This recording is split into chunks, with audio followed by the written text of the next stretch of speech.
गजर विठुरायाचा अखंड हरिनाम सप्ताह 2021 मौजे पाडळी तालुका पाथर्डी जिल्हा अहमदनगर।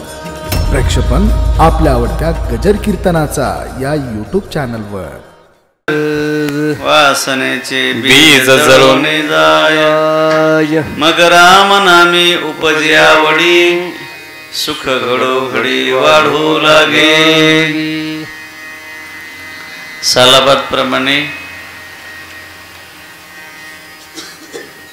हा अखंड हरिनाम सप्ताह या वर्षीही मोठ्या वैभवात चालू आहे। परमपूज्य परमश्रद्धेय वैकुंठवासी भागवत्या आणि परमपूज्य हरिभक्तीपरायण वैकुंठवासी वासुदेव महाराज मचे यांच्या कृपाशीर्वादाने हा कार्यक्रम चालू आहे। आणि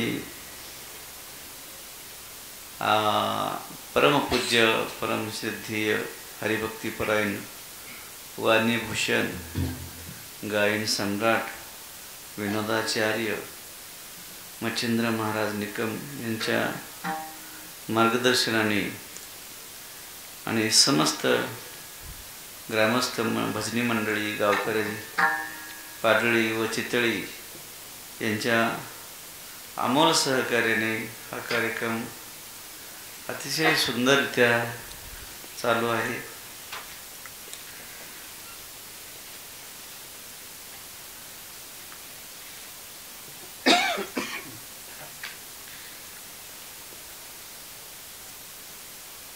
पाडळी आणि आपली ही वस्ती कचरे वस्ती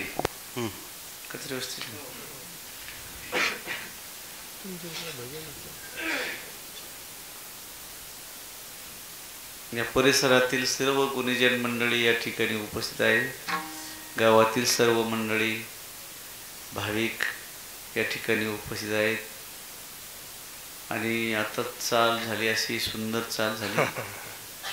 माझ्या जीवनात आतापर्यंत मी कधीच अशी ऐकली नव्हती चाल। वा वा, आपला सर्वांना अगदी आनंदित केलं। आणि आपल्याला आनंद होईल यात नवल नाही, परंतु साक्षात दत्त महाराजांना सुद्धा हे ऐकून आनंद झाला। आणि चाल त्या गायलीच त्यांनी, त्यांचं नावच आहे सदा आनंद। आणि पूजनीय हरिभक्तीपरायण संगीत अलंकार रामहरी महाराज पाचपुते आणि त्याच तोला मुलाचे आदरणीय संगीत अलंकार संगीत रत्न सदानंद महाराज यांनी सुंदर चाल गायली। आणि हरिभक्तीपरायण हे सर्व महाराष्ट्रात प्रसिद्ध आहेत। महाराष्ट्राचं भूषण आहेत, हे वारकरी संप्रदायाचं भूषण आहेत। आणि परमपूज्य गुरुवर्य नारायण महाराज खिल्लारी हे सुद्धा या ठिकाणी उपस्थित आहेत। हे ब्रह्मा विष्णू आणि महेश हे त्रिमूर्ती आहेत। आणि कार्यक्रम सुद्धा ब्रह्मा विष्णू महेश यांच्याच दरबारात आहे। अतिशय सुंदर। आणि आजचे हे आपले मृदंग मार्तंड मृदंग महर्षी ताल महर्षी मणी आदरणीय पूजनीय गुरुवर्य भरत महाराज पठाळे। भरत महाराज पठाळे म्हणजे कोण येतं? हे आमच्यातले राजा आहेत। वा, राजा आहेत। एवढे थंडीचे दिवस असताना सुद्धा त्यांना घाम आलाय, म्हणजे वातावरण त्यांनी एकदम तापून टाकले। एवढे थंडीचे दिवस असताना सुद्धा पूजनीय हरिभक्तीपरायण उत्कृष्ट मृदंग वादक आहेत, कीर्तनकार आहेत, असे आपल्या पाळीचं भूषण कृष्णा महाराज ताठे गुरुजी हेही या ठिकाणी उपस्थित आहेत. आणि आपल्या परिसराचं भूषण, गायन, कीर्तन अतिशय उत्कृष्ट सुंदररित्या करतात असे आपले पूजनीय बबन महाराज भिसे. आणि बघा आपल्या भागामध्ये किती संत आहेत, किती महात्मे आहेत. हरिभक्तीपरायण पूजनीय गायन आणि कीर्तन बी सुंदर उत्कृष्टरित्या असे करतात असे आदरणीय पूजनीय रामदास महाराज हेही या ठिकाणी उपस्थित आहेत. आणि बसलेली मंडळी ज्यांचे नाव घेतलेत आणि ज्यांचे नाव नाही म्हणजे घ्यायचे राहिलेत, तुमच्या चरणी तर साष्टांग माझा दंडवत आहे. तुम्ही सर्व रुक्मिणी पांडुरंग आहात. माता माऊलीच्या रूपाने रुक्मिणी माता आहे आणि पुरुषाच्या रूपाने पांडुरंग आहेत. फक्त तुमचा देव, तुमच्यातला देव बघण्याची आमच्याकडं दृष्टी पाहिजे, नजर पाहिजे. तर अतिशय सुंदर हे वातावरण आहे. आणि हा कार्यक्रम पूजनीय भागवत्या यांना दत्तात्रय महाराजांचा साक्षात्कार झाला, दृष्टांत झाला. आणि म्हणून या ठिकाणी साक्षात दत्तात्रय महाराजांची या ठिकाणी प्रतिमा, या ठिकाणी मूर्ती सुंदर अशी हुबेहूब मूर्ती आहे, अगदी बोलकी मूर्ती आहे. बघितलं तर असं वाटतं की आत्ता दत्तात्रय महाराज आपल्या बरोबर बोलतील. ते बोलतील परंतु आपण नामदेव महाराज होत नाहीत ना, हे का नाही. आणि हा कार्यक्रम करणारे, पुढे घेऊन चालवणारे आपले भरत महाराज पठाड यांचे मेहुणे. आता सर्व त्यांना दाजी म्हणतात, परंतु मी काय दाजी म्हणत नाही, कारण ते माझे जावई आहेत. मी मराठवाड्यातला असल्यामुळं मुलगी मराठवाड्याची म्हणजे आमची मुलगी आहे आणि ती मग माझे जावई झाली.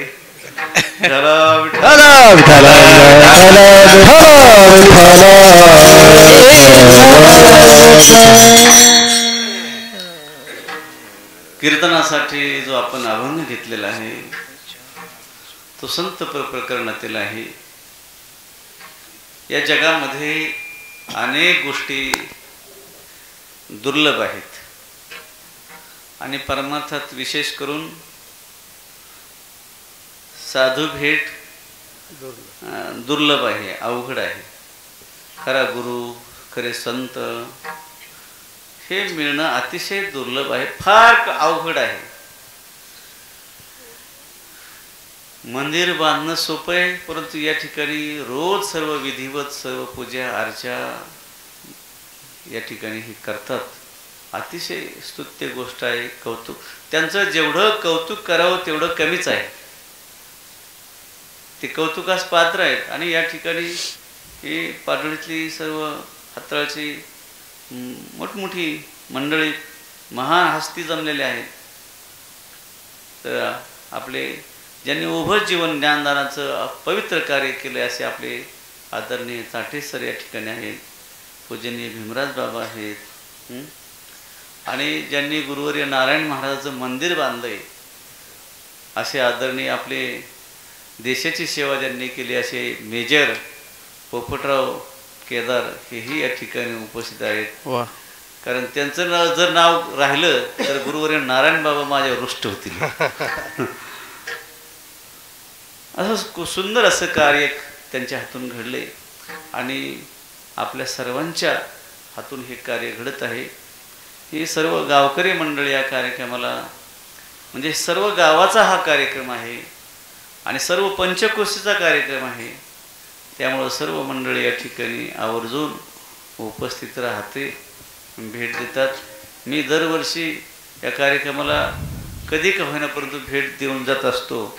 आणि नेहमी येता जाता ह्या रोडवरून इथं आलो, मंदिर दिसलं की हात जोडल्याशिवाय गाडी पुढं जातच नाही.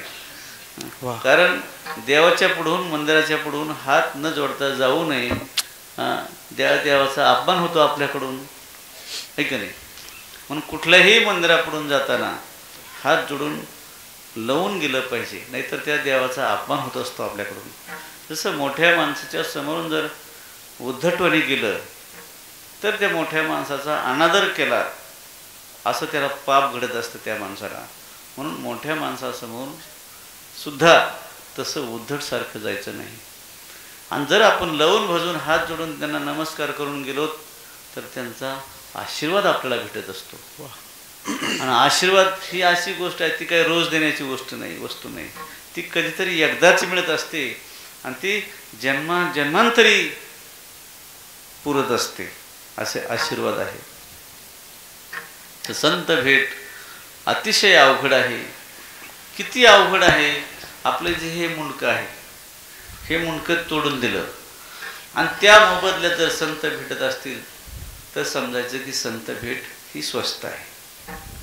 त्याच्याही पेक्षा अवघड आहे. शीस दिए गुरु मिले तो भी सस्ता जान. शीस म्हणजे हे मुंडकं तोडून दिलं आणि त्या मोबदल्यात जर संत भेटत असतील तर समजायचं की हे सस्ते आहे.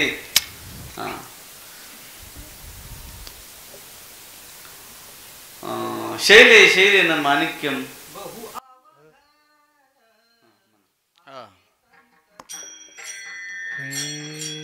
बहु अवघड हे संत भेट. बहु अवघड आहे संत भेट. जग जेठी परी जग जेठी करुणा केली ऐसे वर्म माझा दावी नारायण. ऐसे वर्म माझा दावी नारायणा. ऐसे वर्म माझा दावी नारायणा. ऐसे वर्म माझा दावी नारायण.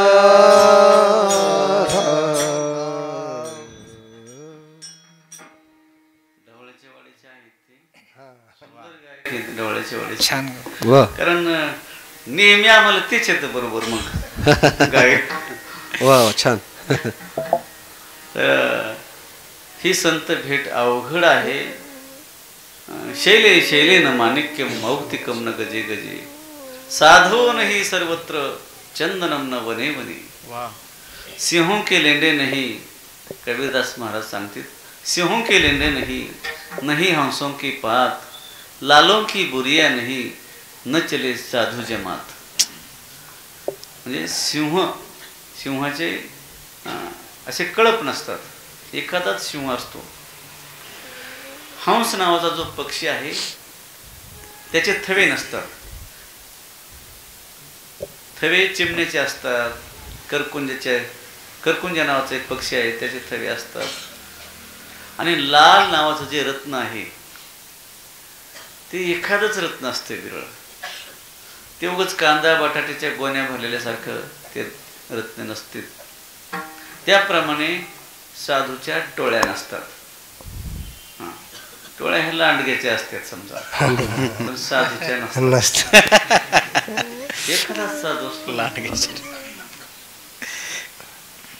निपट निरंजनलाल महाराज तर अतिशय विस्तारपूर्वक सांगतात बघा. तात मिले पुण्य मात मिले सुत भ्रात मिले युवती सुखदायी. तात म्हणजे वडील. वडील भेटू शकतात. गेलेले वडील भेटू शकतात. गेलेले म्हणजे पाथर्डीला नाही बरं का. गेलेले म्हणजे इहलोकातून आपल्याला सोडून गेलेले. नचिकेताला पुन्हा भेटले होते. गेलेला माणूस भेटतो का? आता आपले पूर्वज किती गेले, त्यांची परत भेट आहे का? नाही. आणि गेलेला माणूस बघायचा असला तर किती पैसे द्यावे लागतील? कोटी रुपये? नाही. 10 कोटी? नाही. आरव किरव नाही. निखर्व पद्म शंख सागर कितीही जरी पैसे दिले, या पृथ्वीचं मोल जरी दिलं तरी गेलेला माणूस परत भेटत नाही. आणि गेलेला माणूस जर परत बघायचा असला, गेलेला माणूस जर परत बघायचाच असला तर त्याच्यासाठी पैठणचे शांती ब्रह्म नाथ बाबा व्हावं लागेल. वा त्यांनी गेलेले माणसं पुन्हा जेवायला आणले होते, है का नाही? पण गेलेला माणूस दिसत नाही, पण निपट निरंजनला महाराज सांगतात की गेलेली व्यक्ती पुन्हा भेटू शकते. वडील कदाचित पुन्हा भेटू शकतात. आता गेलेला वडील भेटणं, पुन्हा भेटणं किती अवघड आहे, भयंकर अवघड आहे. परंतु त्याच्याही पेक्षा संत भेट ही अतिशय अवघड आहे. चंद्रामृत सुखे सेववेला, चंद्रामृत सुखे सेवविला, आसता जाता रवी धरवेला, आसता जाता रवी धरवेला, पाया हेळा सागर तरवेला, पाया हेळा सागर तरवेला, परीच्या साधूची भेट न होईला, ऐसे कैसे भेटतील साधू, ऐसे कैसे भेटतील परीच्या साधूची भेटी न होईला, ऐसे कैसे आले भेटतील साधू, ऐसी कैसी आले भेटतील साधू.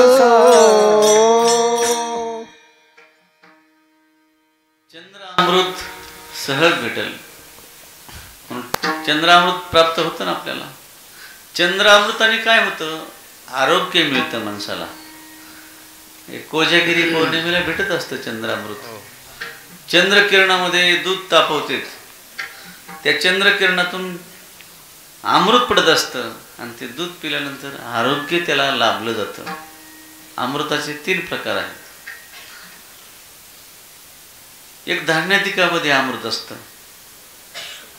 चंद्रातलं अमृत आरोग्य देतं आणि धान्यधिकामधलं जे अमृत आहे ते अमृत शरीर पुष्ट करतं. आणि स्वर्गामध्ये जे अमृत आहे ना ते अमृत अमरत्व देतं, अमरता. ते अमृत काय आता कोणालाच भेटलं नाही. हे 2 अमृत भेटू शकतील, पण हे अमृत भेटतील आस्था जाता रवी धरवेला. रवी म्हणजे सूर्य, आस्था म्हणजे मावळणे. सूर्य मावळायला चालला, त्याला कदाचित रोखता येईल, जागेवर उभं करता येईल. महाराज सांगतात पतिव्रता बाई असेल तर ती तपश्चर्याच्या बळावर सूर्याला सांगते कसा मावळतोस बघते बरं, मी तुझ्याकडं थांबवते. सूर्याला जागेवर उभं करणं घडल, परंतु त्याचे बाह्या सागर हेळा तरंगे. स्वातंत्र्यवीर सावरकर हे सागर तरुण गेले होते ना, ह्या गोष्टी कदाचित होतील. सूर्य जागेवर उभं करणं सोपं आहे का? आता उगं सूर्य मावळायला चालला, त्याला जर आपण हाक मारले, सूर्या रवी भास्कर मावळात जाऊ नको, ऐकन का आपलं? अहो आपल्या तुवाने तेवढी ताकद आहे का? ते काय आपलं पोरग वय ऐकायला? अहो पोरग बापाचं ऐकत नाही तर तो कसं ऐकत? पण महाराज सांगतात कदाचित ते शक्य होईल, पण त्या साधूची भेटी न होईल. याच्याही पेक्षा साधू भेट अवघड आहे. कोणी मात मिले गेलेली आई पुन्हा भेटू शकते. जमदग्नी ऋषी गोष्ट तुम्हाला सगळ्याला माहिती आहे, परंतु सांगतो आता, मला दुसरं काही येत नाही.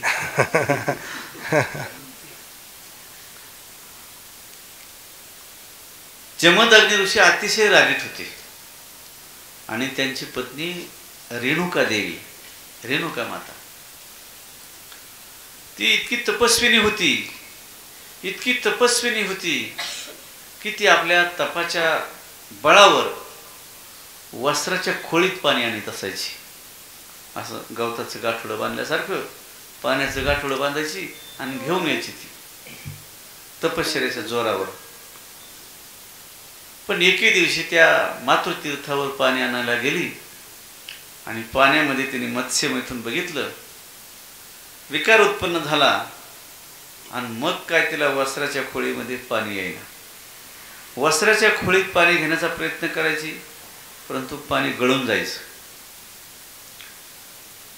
निराश झाल्या शेवटी रेणुका देवी. वस्त्राच्या खोळीत काय पाणी आलं नाही.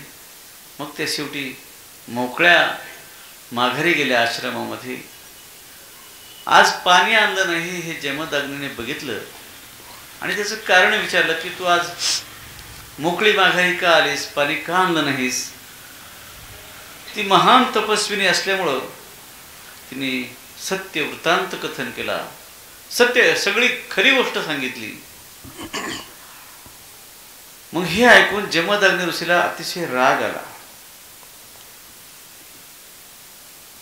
तळपायाची आग मस्तकाला गेली आणि पोरांना मुलांना आज्ञा केली त्यांनी जमदग्नी ऋषींनी की हिचं मुंडकं तोडा म्हटले. हिचं मुंडकं तोडून टाका, शिरच्छेद करा. पण आईचं मुंडकं तोडीन का कोणी? मातृहत्येचं पाप कोणी करील का? आणि ते बी बापाचं ऐकून करील का कोणी? बायकोचं ऐकून केलं तर सांगता येत नाही. बायकोचं ऐकून केलं तर सांगता येत नाही, पण बापाचं ऐकून कोण कशाला आईचं मुंडकं तोडीन हो? सगळ्या पोरांनी माना खाली घातल्या.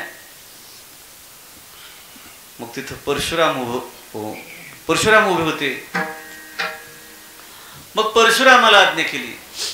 मग परशुरामाने आपल्या बापाचं सामर्थ्य माहिती असल्या कारणानं परशुरामाने कुठलाही विचार न करता आपल्या हातामध्ये जी परशु होती कुल्हाड, त्या कुल्हाडीने आईचं मुंडकं तोडून टाकलं. धड एका बाजूला, शिर एका बाजूला. हृदय विदारक तो प्रसंग.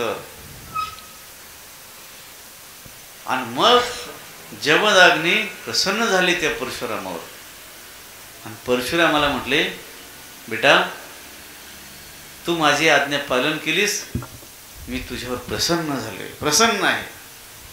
आता काय मागायचं असन ते मागून घे म्हटले. मग परशुराम म्हटले, पिताश्री तुम्हाला द्यायचेच ना, मग असं करा, माझी आई पुन्हा जिवंत करा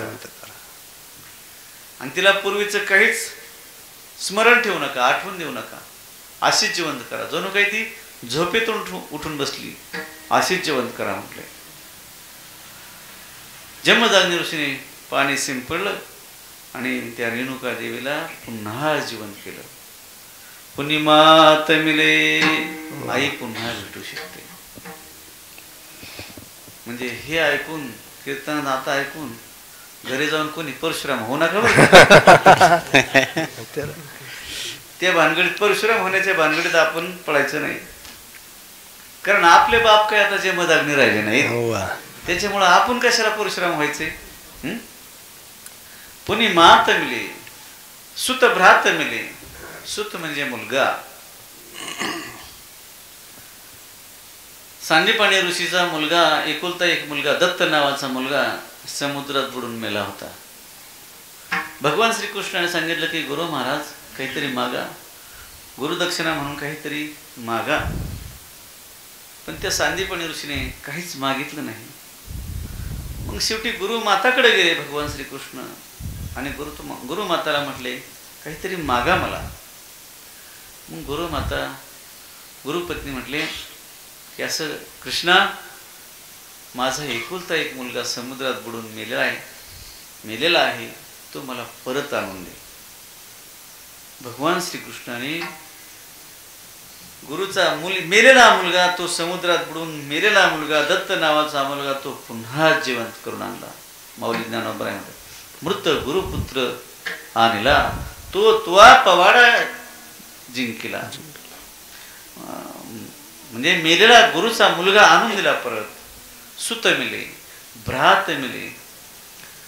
यशोदेने सांगितलं, अरे कृष्णा, तुझ्या मामाने माझे 7 मुलं मारून टाकलीत. तुझ्या मामाने म्हणजे कंसाने 7 मुलं मारले होते कंसाने देवकीचे, ते मला परत आणून दे. भगवान श्रीकृष्णाने साथीची साथी भावंड स्वर्गातून परत आणले. भ्रात मिले. भाऊ भेटू शकतो पुन्हा. युवती मेले. च्यवन ऋषी होते. च्यवन ऋषी 95 वर्षाचे झाले आणि 95 वर्षाचे झाल्यानंतर त्या च्यवन ऋषीला लग्न करण्याची इच्छा झाली. 95 वर्षाचे, सगळ्या दाढी जटा पिकल्या होत्या आणि अशा वेळेस लग्न करण्याची इच्छा झाली. एका राजाला 100 मुली होत्या.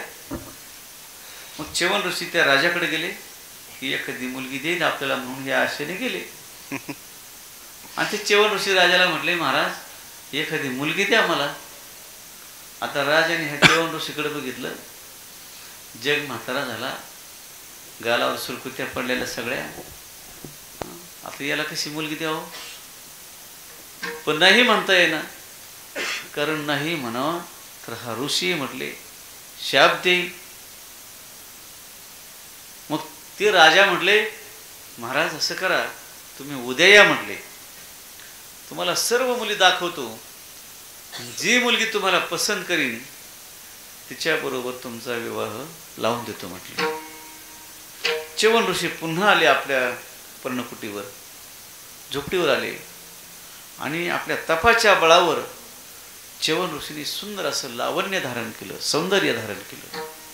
गोरे गोमटे उच्चे पुरे, अतिशय गोरे, जसे सदानंद महाराज आपले गोरे गोमटे.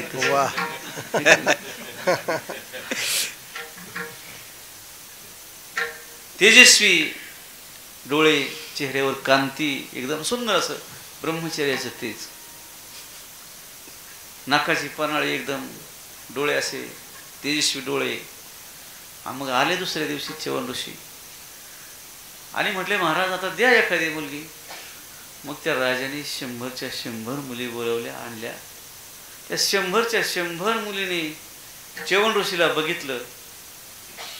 असं बघितलं की त्या मुलींची पापणीच पडाना खाली ऋषीकडे बघता बघता बघता.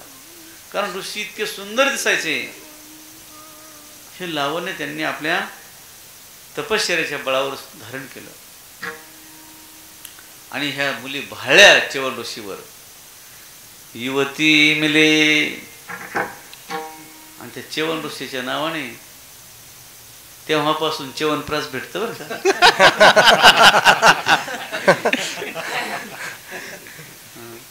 आहे का नाही मामा? मामा दिवसभरात आपले जाधव मामा इतकं हसवलंय आज सकाळपासून. त्या च्यवन ऋषीच्या नावाने च्यवनप्रास मेडिकलमध्ये भेटतं. ते त्यांच्या नावाने आहे. माणसं विकत घेतात, खातात. ते असं म्हणते दीर्घायू होतं त्यांनी. म्हणजे सगळं काही भेटू शकतं. लोक मिले, विदलोक मिले, वैकुंठ ही परजाई, हे सगळंच काही भेटू शकतं बघा. सुरलोक मिले, पण संत भेट याच्याही पेक्षा मी म्हणतो माऊली ज्ञानोबराय सांगतात का शतमक संपत्ती स्वर्गीची आहे. शतैक जन्मा जन्मोने ब्रह्मकर्मा करी तोची ब्रह्मा आननो हे. ब्रह्मदेव होता येतं माणसाला बरं का. 100 वेळेस लगातार 100 वेळेस ब्राह्मणाच्या जन्माला जायचं आणि ब्राह्मणाच्या जन्माला जाऊन ब्रह्मकर्मच करायचं. डाब्यावर नाही जायचं बरं का. ब्रह्मकर्म करायचं आणि मग ब्रह्मकर्म केल्यानंतर तो ब्रह्मदेव होतो. का शत्येक जन्मा जन्मोनी ब्रह्मकर्मा करी तोची ब्रह्मा आन नोहे. माणूस बनणं, चांगला माणूस बनणं अवघड आहे. साधू बनणं अवघड आहे. ब्रह्मदेव होता येतं म्हणतात. ब्रह्मदेव बनणं किती अवघड आहे हे कदाचित महाराज माणसाला बनता येतच, होता येतं, परंतु त्याच्याही पेक्षा अवघड संत भेट आहे. बरं ठीक आहे, संत जरी भेटले नाहीत पण संत ज्या रस्त्याने गेलेत, ज्या वाटाने संत गेलेत नाही का. आपण पंढरपूरला गेल्यानंतर प्रदक्षिणा करतो आणि गोपाळकृष्णाच्या मंदिराजवळ आल्यावर नंतर तिथली माती घेतो आणि कपाळाला लावतात आपण. का? त्याचं काय कारण की ही भावना असते की इथून कोणीतरी संत गेले असतील आणि त्यांच्या पायाची माती इथं असेल ती आपल्याला लागावा. ही भावना असते ना. अहो माणसं म्हणतात अंगाऱ्याचं दुपारायचं काय खरे. काही माणसं म्हणतात अंगाऱ्याचं दुपारायचं काय खरं असतोय. अहो देवाला सुद्धा अंगाऱ्याची गरज पडली. कृष्णाला अंगाऱ्याची गरज पडली ना. कृष्णाचं डोकं दुखत होतं. नारद महर्षी आले. कृष्ण अंगावर घेऊन झोपले होते. नारद महर्षी म्हटले देवा काय आजारी पडले काय तुम्ही. चला आपण दवाखान्यात जाऊ. डॉक्टरकडे कोणत्या डॉक्टरकडे जात असता नेहमी. देवाने सांगितलं हे डॉक्टरचं दुखणं नाही. मग फक्त माझ्या भक्ताच्या पायाची माती आली. मग नारद महर्षी पंढरपुरात आळंदी देहू सर्व क्षेत्राच्या ठिकाणी फिरले आणि सर्वांना सांगितलं की देवाचं दही डोकं दुखतंय तुमच्या पायाची माती द्या. भक्त म्हणले आमच्या पायाची माती देवाच्या डोक्याला लावायला. आमच्या पायाची माती देवाच्या डोक्याला लावल्यावर आम्ही नरकात जाऊ ना म्हणले. आम्हाला किती पाप होईल. अहो साधी लात लागली माणसाला तर माणूस पाया पडतोय. आणि आमच्या पायाची माती जर देवाच्या डोक्याला लावली तर आम्ही नरकात जाऊ. कोणी माती दिली नाही. नारद महर्षी परत मोकळ्या हाताने माघारी आले. देवाला सांगितलं भक्त लय टिकलीचे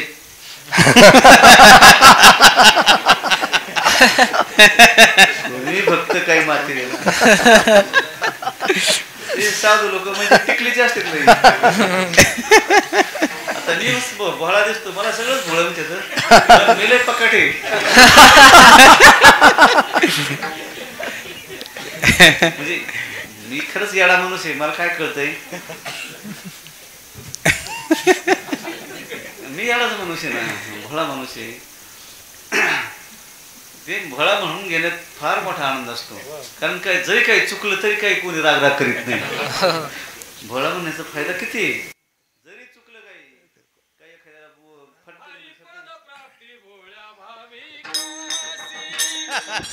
हरिप्रद प्राप्ती भोळ्या भाविकासी. हरिपद प्राप्ती भोळ्या भाविका. हरिपद प्राप्ती भोळ्या भाविका. अभिमानी आसे गर्भवास. अभिमानी आसे गर्भवास. अभिमानी आसी गर्भवास. हरिमुखे गाता हरपलिता. हरिमुखे गाता हरपलिता. अभिमान या गर्भवास. अभिमानी आसी गर्भवास. हरिमुखी गाता हरपली. गाता हरपलित. चिंता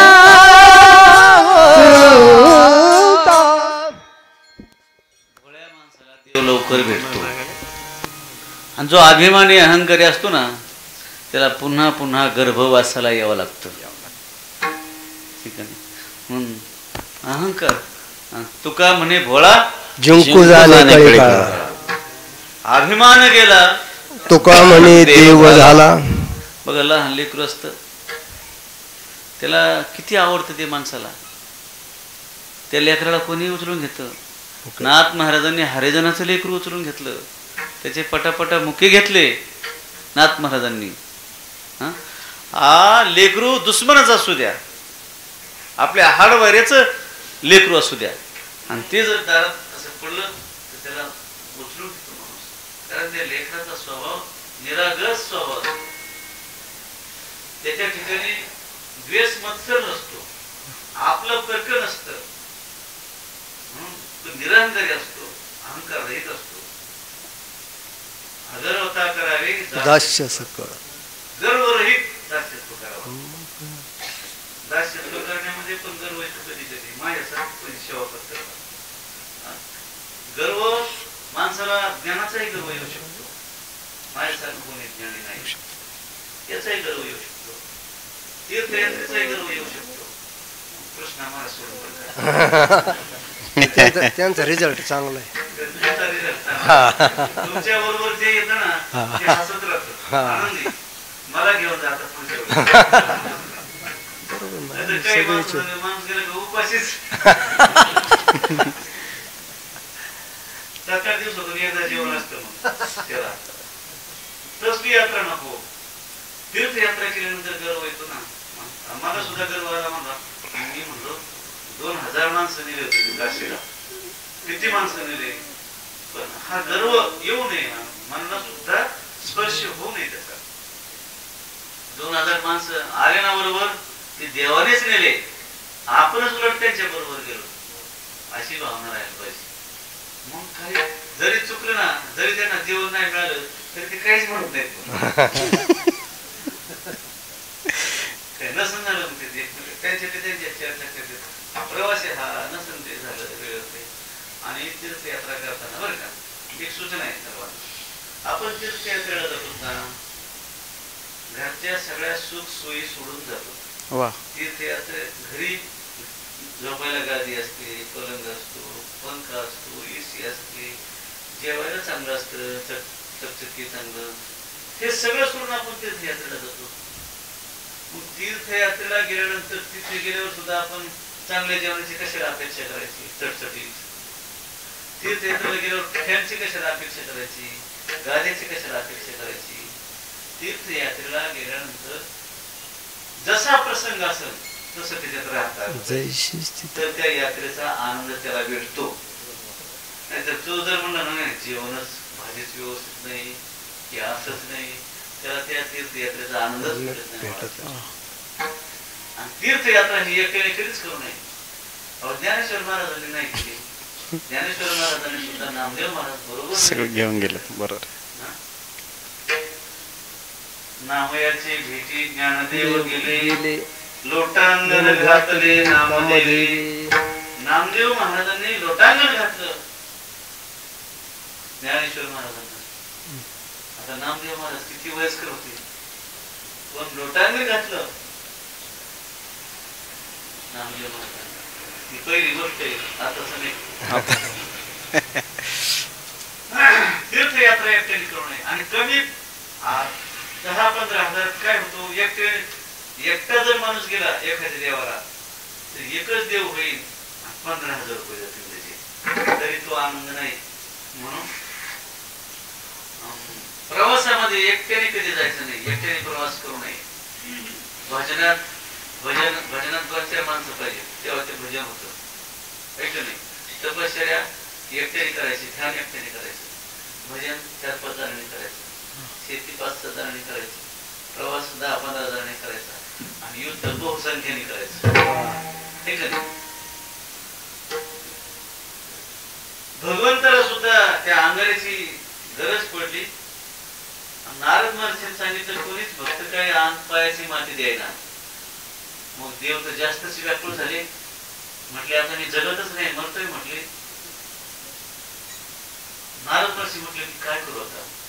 मग देवाने एक उपाय सांगितला. म्हटले तुला तीर्थ गेल्यानंतर ते भक्त पायाची माती देतील, जा म्हटले तो गोकुळात जा म्हटले, वृंदावनात. त्या भक्ताला सांग. नारद महर्षी तिथे गेले आणि गवळणीला सांगितलं की देवाचं डोकं दुखतंय. आता कोणी म्हणतं डोकं दुखतंय, कोणी म्हणतं पोट दुखतंय. आपण दुखतंय काय म्हणजे डोकं दुखतंय आणि तुमच्या पायाची माती पाहिजे, तेव्हा देवाचं डोकं राहील. त्या गवळणीने कुठलाही विचार न करता पाय उचलला आणि पायाच्या मातीला मोठ मारली अशी आणि नारदाकडे धर म्हटले, घेऊन जा, लवकर जा. पण ते नारदच होते. नारद म्हटले तुम्ही बिघडला काय, अरे तुमच्या पायाची माती आणि देवाच्या डोक्याला लावायची म्हणजे तुम्ही नरकात जातात ना. तेव्हा त्या भक्त गवळणी म्हटल्या आमच्या पायाच्या मातीने देवाचं जर डोकं राहत असलं तर त्याच्यासाठी आम्ही नरकात गेलो तरी चालेल. रबिया नावाची एक भक्त होती. ती भगवंताला म्हटली देवा मी तुझं भजन करते, नामस्मरण करते, तुला वाटत असेल की मी स्वर्ग प्राप्तीसाठी भजन करते, वैकुंठ प्राप्तीसाठी भजन करते, पण नाही, मला त्या स्वर्गाचीही गरज नाही, वैकुंठाचीही गरज नाही, मी नरकाला गेले तरी चालेल तर तुझं भजन स्वर्ग प्राप्तीसाठी करत नाही, तुझं भजन तुझ्यासाठीच करते. देवाचे आचारे आळवावे देवा. देवासाठी देवाची पूजा केली पाहिजे, गुरुसाठीच गुरुची पूजा केली पाहिजे, नक्की गुरुजवळ जे काही असेल ते मिळण्यासाठी. गुरुसाठीच गुरुची पूजा, देवासाठी देवाची पूजा. देवाला नवस करायचा हा देवासाठीच करायचा. देवा तुला जसं ठेवायचं तसं ठेव. मला दुःखात ठेवण्यात जर तुला आनंद भेटत असेल ना, मी दुःखात असल्यानंतर तुला जर आनंद भेटत असेल तर तू मला जन्मी दुःखात ठेव. सुख नको मला, पण तू आनंदी राहा. आपण नवस करतो, परंतु प्रापंचिक वस्तू प्राप्तीसाठी नवस करतो. माझं असं झालं तर, माझं ही भक्ती देवासाठी, ही सकाळ भक्ती झाली बरं का. म्हणून हे संत चरणराज जरी संत भेटले नाही, परंतु संत ज्या रस्त्याने गेले, ज्या वाटाने गेले, त्या वाटामध्ये कमीत कमी त्यांच्या पायाची माती असेल, आणि ती माती जर आम्हाला लागली तर आमच्या ज्या वासना आहेत, दुर्वासना आहेत, त्याचं बीज मुळासकट जळून जाईल. हे आपण त्याच्या पायऱ्या. संत चरण लागता सहज, संत चरण राजा लागता सहज, संत चरण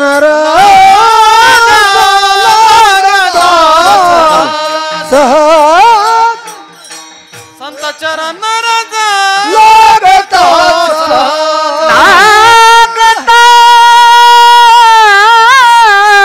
सहज.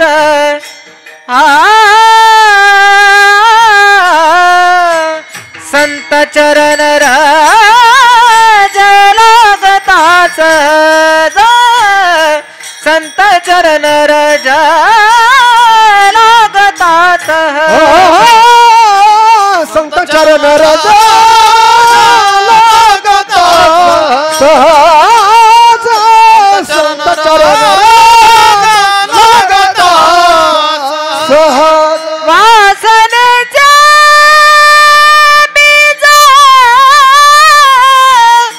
जळून जाय, वासनेचे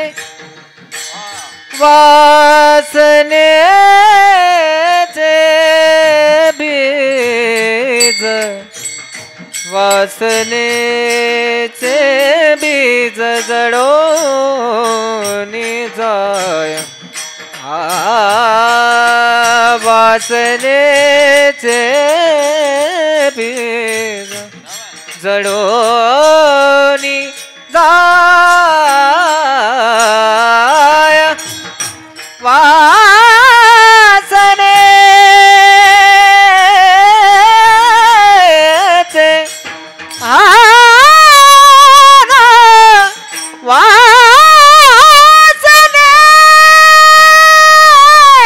वासनेचे बीज जळून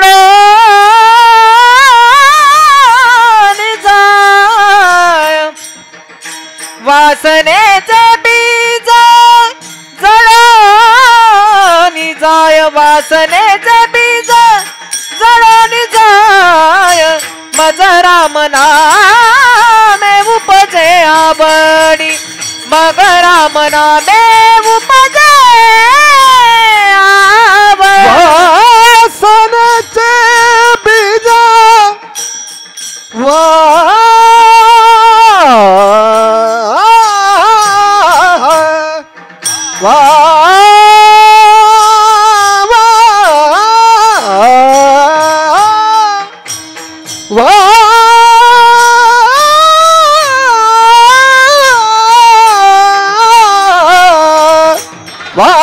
वासनेचे बीज जळून जाय, वासने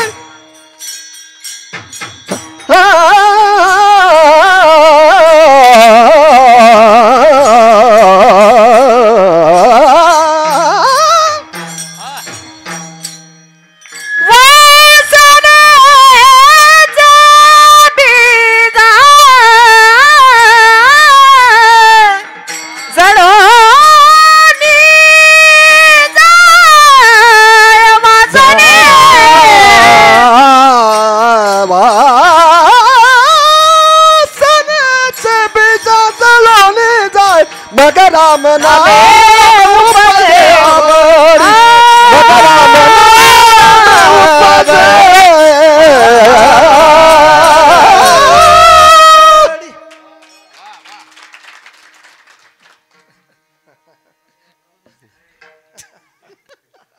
परमेश्वराची देणगीच आहे वा आणि प्रॅक्टिस केलेला असा आवाज होत नाही ना. वा त्याला संत कृपा असावी. क्या बात वा वा वा आता माणसं किडनी देते दुसऱ्याला, किडनी आणखीन काय वाल आणखीन डोळा.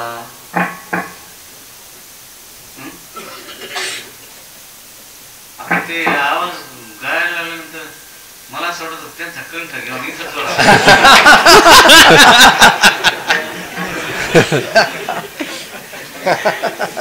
तुमचा कंठ आहे ना आमचे नरडे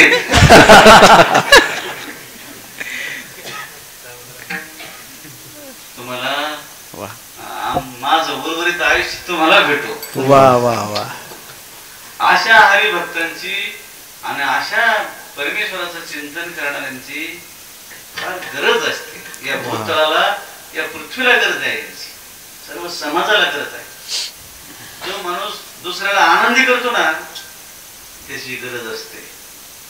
मी सांगत असतो माणसाने स्वतः पुरतं जगू नये, दुसऱ्यासाठी जगावं आणि ते खरं जग नाही. आपल्यापासून दुसऱ्याला आनंद होईल असा माणूस जगला, असा राहिला, असा झाला की तो देवच असतो आणि तो अमर होतो. तो मेला तरी काही माणसं जगून मेल्यासारखे असते. आणि असे माणसं यांची कीर्ती. आता पंडित भीमसेन जोशी गेले परंतु आवाज गेला का त्यांचा? नाही आहे आवाज इथंच आहे. आवाज चंद्र सूर्य आहे तोपर्यंत त्यांचा आवाज राहणार आहे. कारण शब्द हा आकाशाचा गुण असतो. इथं जर बोललो ना आपण शब्द हा आकाशाचा गुण आहे ना. इथं जर बोललं की लगेच अमेरिकेत ऐकलं जातं, कुठे पूर्ण जगात ऐकलं जातं. कारण हा शब्द आकाशात राहत असतो. पंडित नेहरू त्यावेळेस बोललेले आणखीन पण ऐकायला येतं का नाही? कारण शब्द हा आकाशात राहत असतो. शब्द अमर आहे, शब्द मरत नसतो. मरत फक्त हे शरीर. ठीक आहे. म्हणून काय सुंदर असे गोड चाल म्हटले. पूजनीय गुरुवरे सदानंद महाराज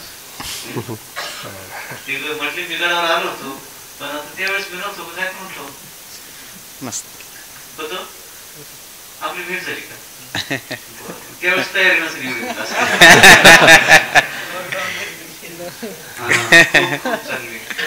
म्हणजे त्यांच्या कंठामध्ये ही लता दिदी सारखाच त्यांचा आवाज आहे. क्या बात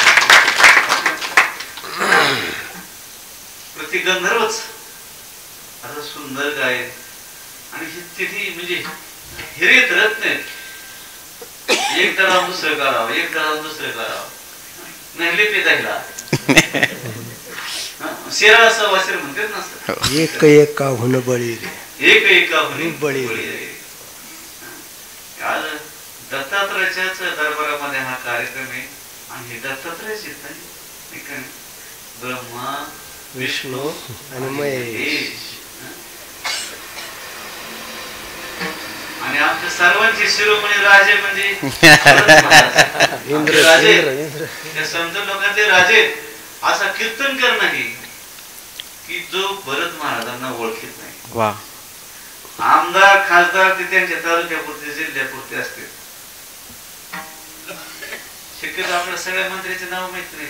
आपल्या भागातले जे मंत्री त्यांचे नाव सांगू शकतो ना आपण. पण दुसऱ्या भागातले जे मंत्री असतील त्यांचे नाव सांगता येतील आपल्याला. परंतु महाराष्ट्रात असा वारकरी नाही की ज्याला भरत महाराजांचं नाव माहिती नाही. म्हणजे आणि ही परिस्थिती पैशाने मिळत नाही. आता पैशावर लोक काय कमी का? टाटा बिर्लाला काही पंतप्रधान होताच आलं का? होता नसतं.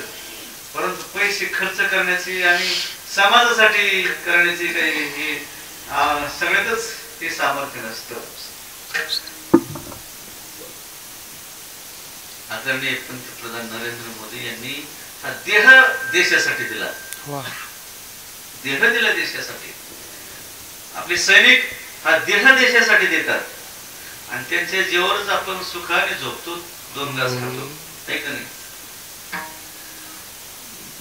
जेवढं प्रेम आपलं स्वतःवर असतं ना, किंवा आपलं प्रेम जेवढं घरावर असतं ना, आपल्या कुटुंबावर, बायको मुलावर, जेवढं आपलं प्रेम आपल्या घरावर असतं तेवढंच प्रेम जर गावावर राहिलं तर गाव का सुखी होणार नाही? त्याच सरपंचाचं जेवढं प्रेम घरावर असतं तेवढं प्रेम जर गावावर राहिलं, तेवढं प्रेम तालुक्यावर राहिलं, जिल्ह्यावर राहिलं, देशावर राहिलं तर देश सुखी होईल. आज देशाचं नाव आपल्या जगाच्या इतिहासात कोरलं गेले. देशाचं नाव, आहे का नाही? किती अवघड निर्णय घेतले मोदी साहेबांनी. 370 कलम हटवलं. सर्व समाजाला आनंद झाला. एवढं हे काम कोणी पाठीमाग इंदिराजी करू शकत होत्या, कारण त्यांचे तर 448 खासदार होते ना, म्हणजे काय विरोधच नव्हता त्यांना. पण त्यावेळेस ते व्हायचंच नव्हतं ना. त्याचा काळ यायला तो काही गोष्टीचा. तो काळ आल्याशिवाय ती गोष्ट कोणाकडून आधी होत नाही. जसं काही गोष्टी अगोदर आपण किती सांगितल्या तरी त्या कळत नाही. वय झालं की नाही सांगितलं ते कळतं माणसाला. पण वयाच्या अगोदर, वय होण्याच्या अगोदर जरी सांगितलं तरी ते कळत नाही. संत चरण लागता सहज वासनेचे बीज तळून जाय. वासनाचे अनेक प्रकार आहेत बरं का. देह वासना, आणखीन आरोग्य वासना. देह वासनेमध्ये वेगवेगळे प्रकार पडतात. आरोग्य वासना, सौंदर्य वासना, आयुष्य वासना, शास्त्र वासना, अर्थ वासना. आता देह वासनेचे जे 3 प्रकार आहेत. कोणती वासना जळून जाते? जी वाईट वासना आहे, दुर्वासना, संतांच्या संगतीत जळून जाते. संतांच्या संगतीत राहून मी प्रपंचच करू वाटला तर समजायचं त्या संताचा दोष आहे. कारण त्यांच्या संगतीत राहून प्रपंच करण्याची इच्छा कमून होते. व्हायला नाही पाहिजे. देह वासना, वासना सद्वासना जी आहे ती संतांच्या संगतीत वाढीच लागते. गायन करण्याची वासना म्हणजे इच्छा आहे, ती संतांच्या संगतीत राहून वाढीच लागते, वृद्धिंगत होते. पखावज वाजवण्याची वासना म्हणजे इच्छा, वायाला जाण्याची इच्छा, कीर्तन ऐकण्याची इच्छा, गाण्याची इच्छा, ही वासना. ह्या सगळ्या हार्मोनियम वाजवण्याची वासना, कीर्तन करण्याची वासना, वासना म्हणजे इच्छा. ह्या वासना वाढीच लागतात संतांच्या संगतीमध्ये. आणि ज्या दुर्वासना आहेत त्याचं मुळासकट भस्मसात होतं बघा. या अभंगामध्ये 2-4 मुद्दे आहेत. संत चरणरज. चरणरज हे साधन आहे. वासनेचे बीज जळून येत आहे, हे फळ आहे. आणि याचा परिणाम काय आहे? संतांच्या संगतीत राहण्याचा परिणाम काय आहे? तर राम नामामध्ये त्याची आवड उत्पन्न होते, हा त्याचा परिणाम आहे. मग राम नामे उपजे आवडी. मग राम नामे उपजे आवडी. मग राम नामे उपजे आवडी. मग राम नामे उपजे आवडी. सुख गडो घडी वाढो लागे. सुख गडो घडी वाढो लागे. मग राम नामे उपजे आवडी. मग राम नामे उपजे आवडी. सुख घडो घडी सुख घडो घडी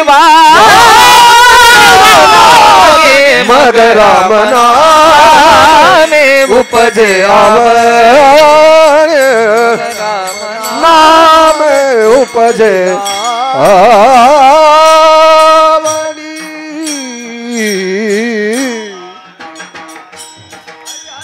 तो बार खुमाये तो बार खुमाये तो बार आम्ही चरणाचा अर्थ सांगून सुद्धा लवकर अर्थ कळत नाही ऐकणाऱ्या माणसाला. पण नारायण गुरुजीची म्हणण्याची बैठकच अशी आहे, ते म्हणल्याबरोबर चाल म्हणलं की चरणाचा अर्थ कळतो.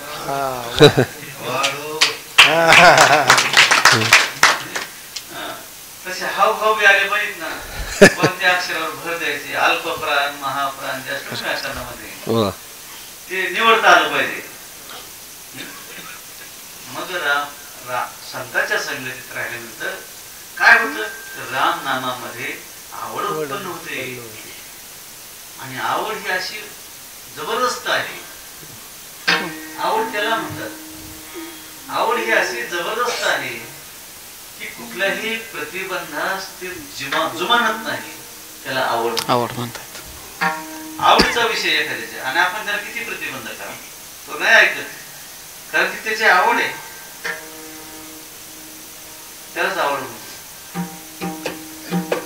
मीराबाईला किती विरोध केला, वडिलांनी विरोध केला, नातेवाईकांनी विरोध केला, आईने विरोध केला, सासरी माहेरी सगळा विरोध झाला. पण मीराबाईंनी कोणाच्याच विरोधाला जुमानलं नाही. ती आवड होती म्हणून. भक्त प्रल्हादाने बी तसंच. मग राम नामे उपजे आवडी सुख घडोघडी वाढू लागी हे कशावर मोठ आहे, त्याचं लक्षण काय आहे?